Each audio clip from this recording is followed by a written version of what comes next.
आंखों से अपने संकल्प बोल के हम तो निकल पड़े, हर द्वार खोल के गगन कहे विजयी भव, विजयी भव।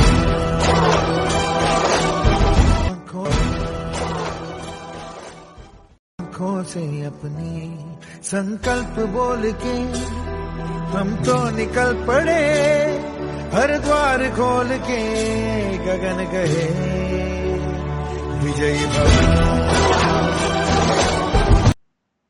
जय श्री राम मित्रों, आज આપણે video number series stock market A to Z માં 27મો નંબર અને કોલ પોટ ઓપ્શન્સ સ્ટ્રેટેજીસમાં ચોથામાં હું ચાલુ કરી રહ્યો છું। આ કોલ પોટ ઓપ્શન સ્ટ્રેટેજી શું છે તેની વિશે ચર્ચા કરીએ। તો ચાલો પહેલા હું તમને કહું, એનો કે ઘણી વખત આપણે મગજમાં એવું હોય છે કે માર્કેટ છે ને અહીંયાથી 250 થી 300 પોઈન્ટ ઉપર જશે, એનાથી વધારે જવાનું નથી અને નીચે પણ આવી શકે, પણ ઉપરથી આવશે કે નીચેથી આવશે, અહીંયાથી હશે કે ઉપરથી નીચે આવશે એ આપણે કંઈ કહી શકીએ નહીં। તો બંને હિસાબથી જ્યારે માણસ હેજ કરે છે, હેજ એટલે એ માણસ સેફ સાઈડ રહે છે, બરાબર। કદાચ એ બે ટ્રેડ લે હેજ કરીને, કદાચ એક ડાયરેક્શન રોંગ જાય તો તરત એની બીજી ડાયરેક્શનમાં એને પ્રોફિટ આવવા માંડે, વાઇસ વર્સા। કદાચ એક ડાયરેક્શનમાં એ માણસ રોંગ જાય તો એ તરત જ બીજા ડાયરેક્શનમાંથી પ્રોફિટ આવવા માંડે। હવે ઘણી બધી રીતે હોય છે સ્ટ્રેટેજીસ, બરાબર છે। Learn option the fun way એ ખૂબ જ સારી આ વેબસાઇટ છે। તેના પર આપણે call options, strategies, Greek, practice, challenge બધું આવેલું છે। આ બધું ઇંગ્લિશમાં આવેલું હોય છે।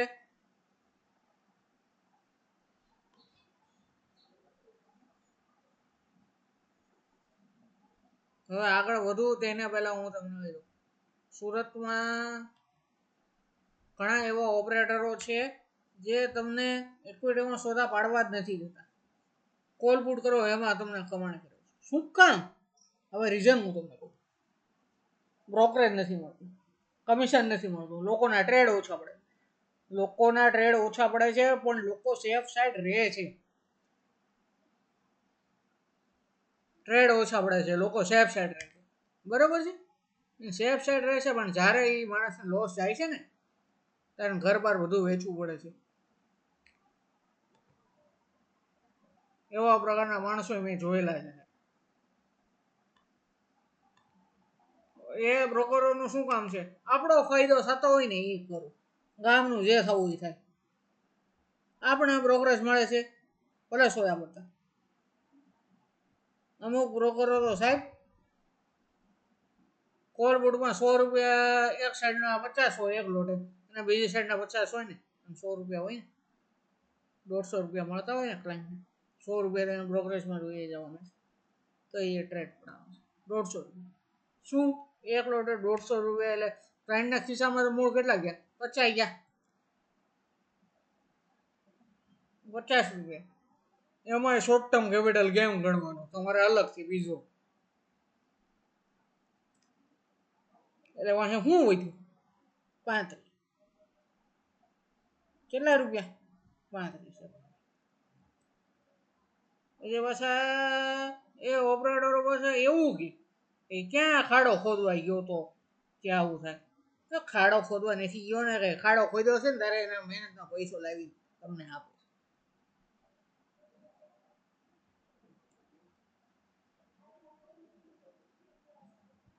એવા માણસો સ્ટોક માર્કેટના એસની ખબર ન હોય, ફંડામેન્ટલ કેમ જોવું કંપનીનું એ નથી ખબર,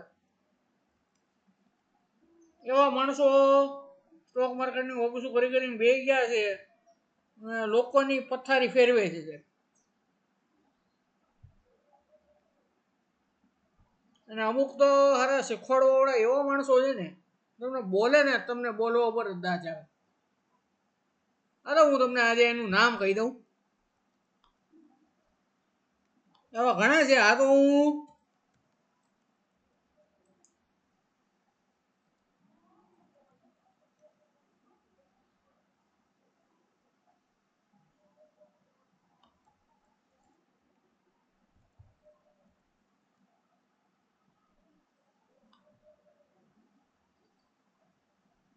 એક આ માણસ શીખવાડશે તો તમને એમ જો ફોટામાં તમારા મગજને બ્રેન વોશ કરે. એ માણસ કે હું ₹1,00,000 કોર્સ વેચે છે, તમે કહી દઉં તમે એના બધા કોર્સ લેવા જાઓ ને ₹1,00,000 થી થશે.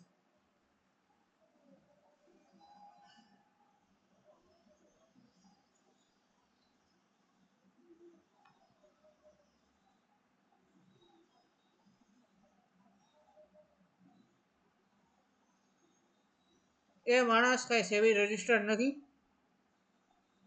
આમને માગે છે. એની લેંગ્વેજ તમે જો એકવાર સાંભળવા જાય ને તો તમને એમ જ થાય કે આ માણા કરતા ઢોર હારા ઢોર માણા આ માણા કરતા હારો. હું ન્યાય શબ્દ કહું. બરોબર છે. તારામાં એટલી તેવડ છે, તારે કમિટી બનાવી છે, ફ્રીમાં બનાવી શીખવાડ. જે માણસોને શીખવું હશે એ શીખશે તારી પાસેથી. નહીં શીખવું હોય તો ગમે ત્યાંથી શીખવાના નથી. આ સ્ટોક માર્કેટ છે ને પૈસો આપે. કેવા માણસોને પૈસો આપે? તમે કંઈક લાયક હોવો પડે એ માટે.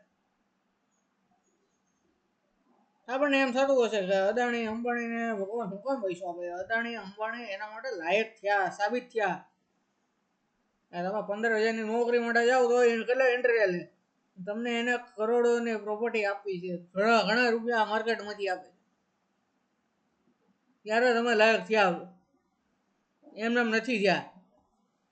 આ થોડું કઈ લોટરી સિસ્ટમ છે કે લાગ્યો તો લાગ્યો, ન લાગ્યો ન લાગ્યો.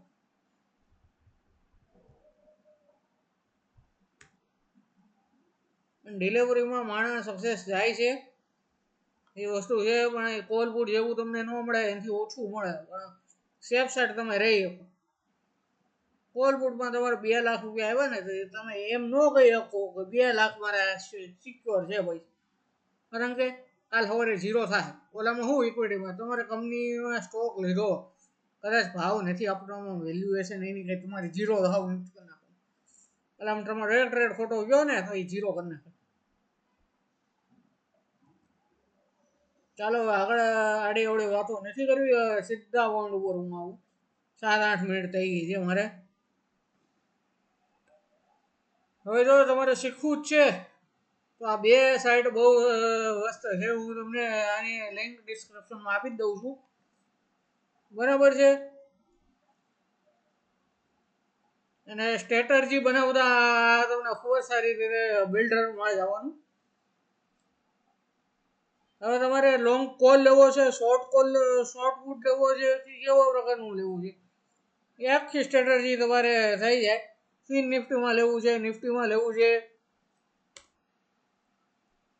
હું કહું કે રિલાયન્સમાં લેવું.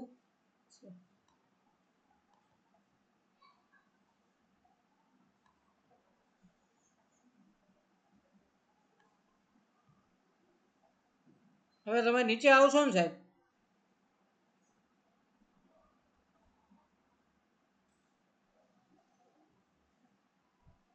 આ જો તમે લાગવાના કેટલા 20,000 છે, નાવવામાં કેટલા છે?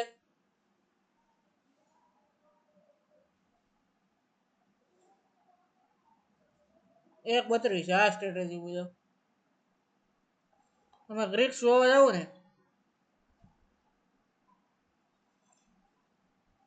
વેગા મીન્સ વેગા, ડેલ્ટા, થીટા ને ગામા.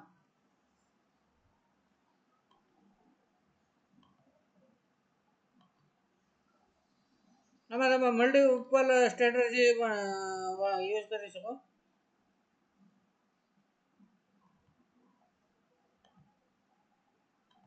ફ્યુચર ઓપ્શન્સમાં પણ તમે યુઝ કરી શકો.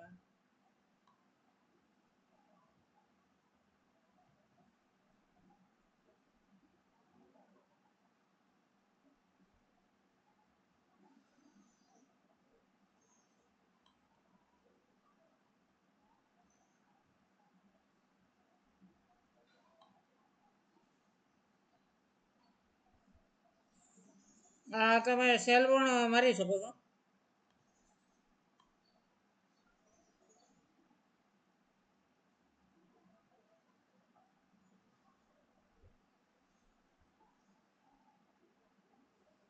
હું એમ નથી કહેતો કે આમાં રિસ્ક ઓછું છે, રિસ્ક આમાંય છે.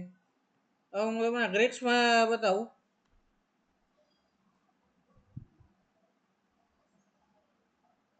ડેલ્ટા જુઓ 41.38, થીટા -148.70, ગામા 0.27 અને વેગા 262.81. જો તમને એક વાત કહું, મારો ફ્રેન્ડ લગભગ મને એ નથી સમજાતું કે સ્ટોક માર્કેટમાં લોકોને પોતાનું પર્સનલ અકાઉન્ટ ખોલવાનું શું પ્રોબ્લેમ થતો છે. મારા એક ફ્રેન્ડે 5 લાખ રૂપિયા બીજાના અકાઉન્ટમાં નાખ્યા. બીજો એને મેન અકાઉન્ટ એનું કે સબ અકાઉન્ટ આપે ને જે એમને એમ આવી બરાબર. હવે એ માણસ ઉઠી ગયો છે, 5 લાખ એના ચલવાયેલા પડ્યા છે, એને કેસ વેસ બધું ફાઇલ કરેલું છે, જે કાંઈ આઉટકમ નથી. 1 મહિનો થઈ ગયો છે. 5 લાખ એની મહેનતના પૈસા જો ગયા કે ન ગયા. આવા ફ્રોડ થાય છે. મારે સ્ટોક બ્રોકરની ઓફિસ છે, સ્ટોક બ્રોકર સબ બ્રાન્ચ છે નહીં, સબ ફ્રેન્ચાઇઝી છે, બ્રાન્ચ છે. શું ગુજરાતમાં ખાલી તમને કહું સબ બ્રાન્ચ ખાલી 5 જ છે. બાકી આ બધી જે તમને દેખાય છે ને 5 સિવાય એ ફ્રેન્ચાઇઝીસ છે. શું છે? ફ્રેન્ચાઇઝી. બ્રાન્ચમાં ને ફ્રેન્ચાઇઝીમાં શું ફરક પડે? બ્રાન્ચ એ એવા પ્રકારની વસ્તુ છે જ્યાં તમારા લીગલી ઉપર બધા કામ થાય છે ને, મેન હેડ ઓફિસ એ લીગલી બધા કામ થાય, પ્રોફિટ શેરિંગમાં આવે, સેબી કે ઇન્કમ ટેક્સ વાળાની ગમે ત્યારે વેરિફિકેશનમાં આવે. હવે બ્રાન્ચ કઈ એમને નથી મળતી. બ્રાન્ચ માટે તમારે લાયસન્સ ને બધું રિન્યુઅલ આપવું પડે, તમારો માણસ એવો હોવો પડે કે તમને આ બધી વસ્તુઓ લીગલી બધું હેન્ડલ કરતા આવડતું હોય એવો માણસ હોવો પડે. અત્યારે એટલી બ્રાન્ચો ખોલી ગઈ છે ને સાહેબ, 10 ભણેલા ને બ્રાન્ચો ખોલીને ગઈ. પછી એવા ફડારા મારતા હોય 20 વર્ષ 25 વર્ષ 30 વર્ષનો એક્સપિરિયન્સ. પણ શું છે એક્સપિરિયન્સ? શું કામ? ઓવરઓલ રિટર્ન શું તું લાવી શકશે? 0. એમાં પીએમએસ અકાઉન્ટ. હું લોકોને કહું છું પીએમએસ અકાઉન્ટ કોણ હેન્ડલ કરી શકે? માણસ પીએમએસ અકાઉન્ટ એવો વ્યક્તિ હેન્ડલ કરી શકે સાહેબ કે જેને નોલેજ હોય. નોલેજ વગર પીએમએસ અકાઉન્ટ નો હેન્ડલ થાય.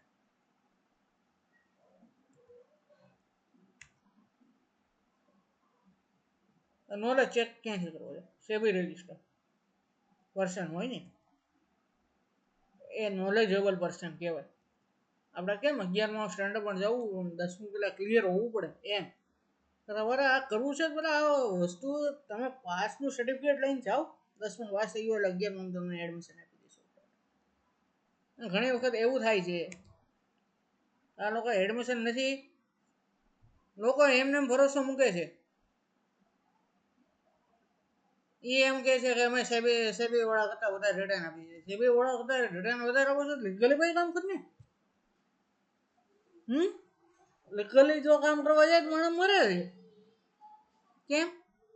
ભાઈ એને બધે વસ્તુને મોનિટરી રાખવી પડે. લીગલી કામ કરવા જાય ને સેબી રજિસ્ટર પર્સન એક ટ્રેડ ક્લાયન્ટને આપે ને તો એને એનામાં એન્ટ્રી પાડવી પડે કે આ ટાઈમે આટલા વાગ્યે આ રેકોર્ડિંગ ઉપર મેં આ સ્ટોકની પ્રાઇસ ચાલુ હતી, મેં એને કોલ આપ્યો હતો.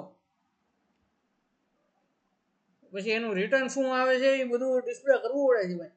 એમને નથી થતા. લીગલી બધા ડોક્યુમેન્ટ રાખવા પડે છે. એટલે ઇન્ડિયામાં સેબી રજિસ્ટર્ડ પર્સન ખાલી 1200 થી 1300 આ ફેક્ટ છે. ઘણી વખત તમને એમ કહેતા કોલ આવતા હોય છે કે સેબી રજિસ્ટર્ડ થયું અમારી સાથે કામ કરો. હું ખાલી એક ક્વેશ્ચન સામું પૂછું, are you SEBI registered or not? એમ કે yes we are SEBI registered. તો કેવું which type of registration your company, which type of registration your company done, એટલે તને ફીન વળી જશે. સમજ્યા? ફોન પછી એ લોકો સામેથી કટ કરી નાખશે, તમારે કટ કરી નાખવાની જરૂર નથી. અને બુલ્સ બ્રેકમાં કયા કયા આવે ચાલો હું તમને કહું.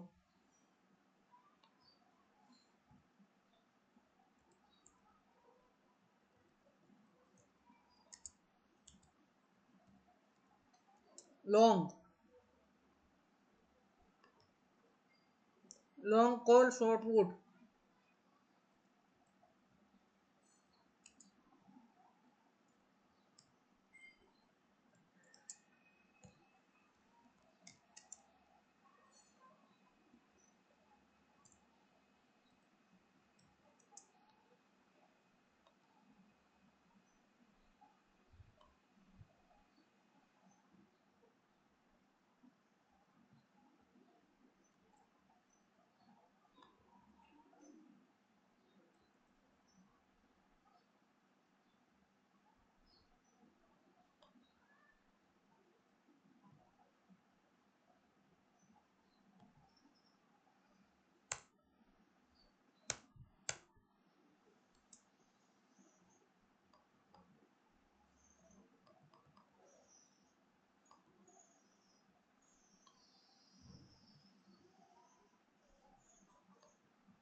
Call resource long system. Range forwarded. Bullish butterfly, bullish cover, condor. બીઆરએસમાં કયા કયા આવશે? બીએસમાં short call, long call, B R score spread, B L put spread, put ratio back spread, short systematic, race reversal,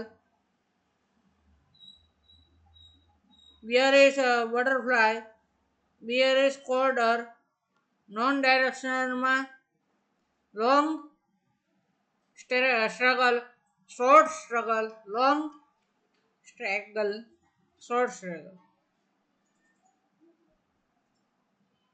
આટલા બધા આવે છે. હવે આવા એજ્યુકેશન આપે છે આ લોકો, વેબિનાર્સ આ બધાના ફ્રી ઓફ કોસ્ટ હોય છે. આમાં તમે તમારી સ્ટ્રેટેજી પર પોતાની રીતે બિલ્ડ કરી શકો છો. ધારો કે ઓપ્શન્સમાં તમારે જવું છે, પેલા એક કામ કરવું, નીચે જોઈએ હું કઈ સ્ટ્રેટેજી અવેલેબલ તો નથી રહેતા એ બધા જોઈએ.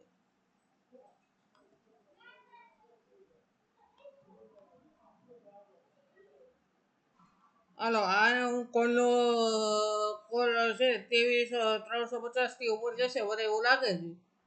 સબર લઈ લીધો હાલ ભાઈ હું અરે આ મૂકું. હવે મને ઈ પણ બીક છે તો ઈ 23,500 તો નહીં ક્લિયર થાય એટલે ત્યાં હું એનો ફૂટ લઈ લઉં. શું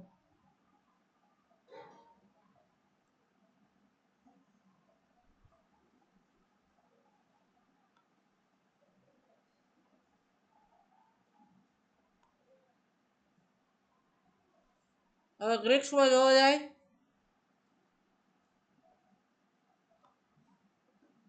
નહીં ભાઈ આવું ચાટમાં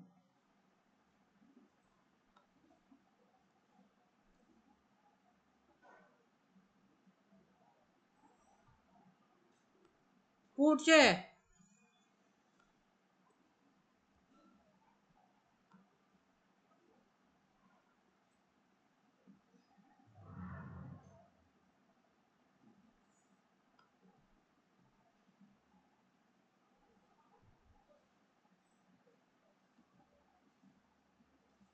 બરોબર છે આવી રીતે તમારો રિસ્ક રેવોર્ડ પીએનએલ વાળા તમારે થઈ જાય છે કામમાં.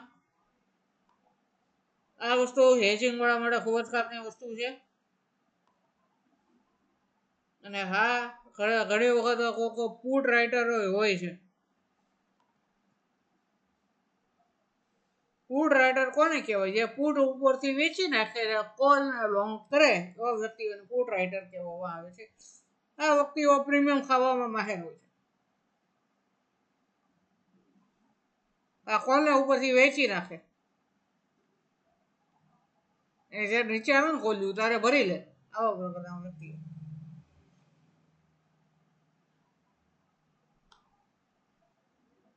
હું આ દરેક સ્ટ્રેટેજી વિશે આગળ એક્સપ્લેન કરવાનો છું. એક સ્ટ્રેટેજીને આપણે બધા વિશે એક્સપ્લોર કરવાની છે. Rest robot favourable game set કરવા એ પણ કરવાનું છે. Thank you friends. પણ આપણે એક સમજી વિચારીને ઇન્વેસ્ટ કરીએ અને ટ્રેડ કરીએ. આ કોલ બોર્ડ મારે તમને અમુક લોકોને શોર્ટ ટર્મમાં પૈસો બનાવતા જોવા હોય ને કરવા હોય ને એટલા માટે મારે બતાવવું પડે છે. ઘણા લોકો 1 કે 2 રૂપિયાની એક્સપાયરી દિવસે સ્ટ્રાઇક પ્રાઇસથી રમે છે. બરાબર છે 1 થી 2 રૂપિયા સ્ટ્રાઇક પ્રાઇસ હોય ને છેલ્લે ઝીરો થઈને જ આવે છે 99%. એ કોકનો ઝીરો ટ્રેડ થાય છે બાકી ઝીરો જ થાય. ઝીરો કોઈ ટ્રેડ બહુ ઓછા થાય. તો આવા લોકોથી આપણે સાવચેત રહીએ અને ખુદ સમજી વિચારીને ઇન્વેસ્ટ કરીએ. Thank you friends.